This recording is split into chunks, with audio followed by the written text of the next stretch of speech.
হতে পারে না, কারণ ছেলেপেলেরা এমনি হয়ে আছে নাচুন্না বুড়ি, তার উপর যদি পরে ঢোলের বাড়ি, মানে এমনি মানুষ রাখা যায় না, তার উপর যদি আবার ঢোলের বাড়ি পড়ে।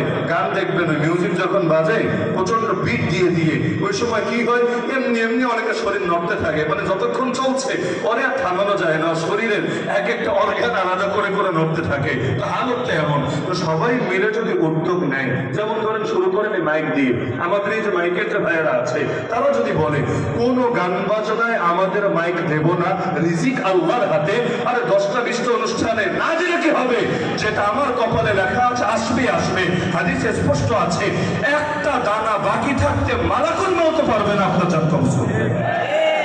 তো হালাল তরিকায় রিজিক যখন আসবেই আসবে, হারামের পেছনে ছোটার কি দরকার আছে? 2 নম্বরে, প্রতিটা এলাকায় মুরব্বী আছে, মুরব্বীহীন বাংলাদেশের কোনো এলাকা না। মুরব্বী বলতে হবে শুধু আলেম ওলামা বোঝাচ্ছি না, সকলের মধ্যে পঞ্চায়েতে যারা আছে, এলাকার গণ্যমান্য ব্যক্তি যারা আছে, তারা যদি যুবকদেরকে নিয়ে, সব যুবক কখনো খারাপ হয় না, সচেতন যুবকদেরকে নিয়ে উদ্যোগ নেয়, এই এলাকায় প্রকাশ্যে পাবলিক প্লেসে কেউ হারাম প্রমোট দিবে, এটা হবে না। বিয়ের অনুষ্ঠান করবো করো, কিন্তু বক্স বাজাতে পারবা না।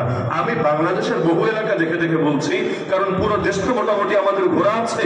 আমি এখন 1 ডজন তালিকা দিতে পারবো আপনাকে, কেউ চ্যালেঞ্জ করলে আমি 1 ডজন তালিকা দিতে পারবো। এই যুগের কথা বলছি, এখনো ওই এলাকায় বিয়েতে কেউ প্রকাশ্যে বক্স বাজাতে পারে না। বাজালে কি হয়, এলাকার সবাই মিলে এক ঘরে করে ফেলে, এক ঘরে। তো এটা তো আর কোনো ইখতিলাফের বিষয় না, মাযহাবী বিষয়, অথবা এটা মাসলাকি বিষয়, অথবা এটা আলিয়া কওমিয়া তাবলীগ সুফির বিষয়, এমন তো না। গান বাজনা খারাপ সবাই বোঝেন না আপনারা? আরে সবাই বোঝেন কিনা? সবাই যদি বোঝেন, প্রত্যেকে হিম্মত করেন আজকে যে এখন থেকে আমরা যতদিন জিন্দা আছি ইনশাআল্লাহ প্রকাশ্যে এভাবে গানের আয়োজন হতে দেব না।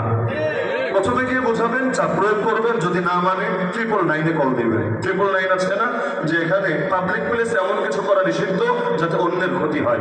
এভাবে প্রকাশ্যে বক্স বাজালে মানুষ অসুস্থ যারা আছে এদের ক্ষতি হয় না, তাহলে বলে মাদ্রাসায় পড়াশোনা করে, মানুষরা ব্যক্তিগতভাবে ইবাদত বন্দেগী করে, এদের ক্ষতি হয় না।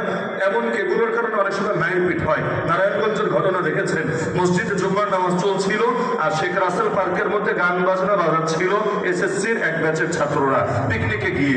তো পরবর্তীতে তাওহীদটা সইতে না পেরে নামাজ পড়ে গিয়ে এগুলো ভাঙচুর করে ওদেরকে উচিত শিক্ষা দিয়ে এসেছে, আর ছাত্ররাও যা ক্ষতি হয়েছে পাক কর্তৃপক্ষকে জরিমানা দিয়ে চলে এসেছে।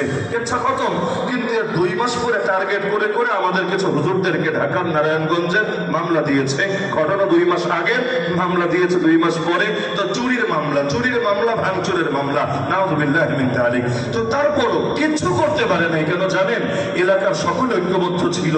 খালি হুজুররা টাচ করে দেয়, তারপর দেখবি কত ধানে কত চাল, কার বাহুতে কত বল। পাবলিক ঐক্যবদ্ধ থাকলে কারো কিছু করার থাকে না। আমাদের মধুপুরের পীর সাহেবকে চেনেন না আপনারা? ওনাকে নাচানোর তো আর কারো কথা না।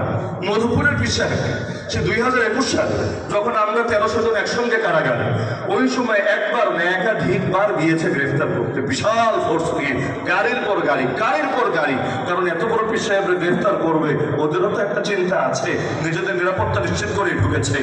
একবারও পারেনি গ্রেফতার করতে, অথচ ওনার সবগুলো ছেলেও তখনও জেলে, একজন আত্মগোপনে, বাকিরা সবাই জেলে। কিন্তু পীর সাহেবরে গ্রেফতার করা দূরের কথা, ছুঁয়েও দেখতে পারে নাই। কেন?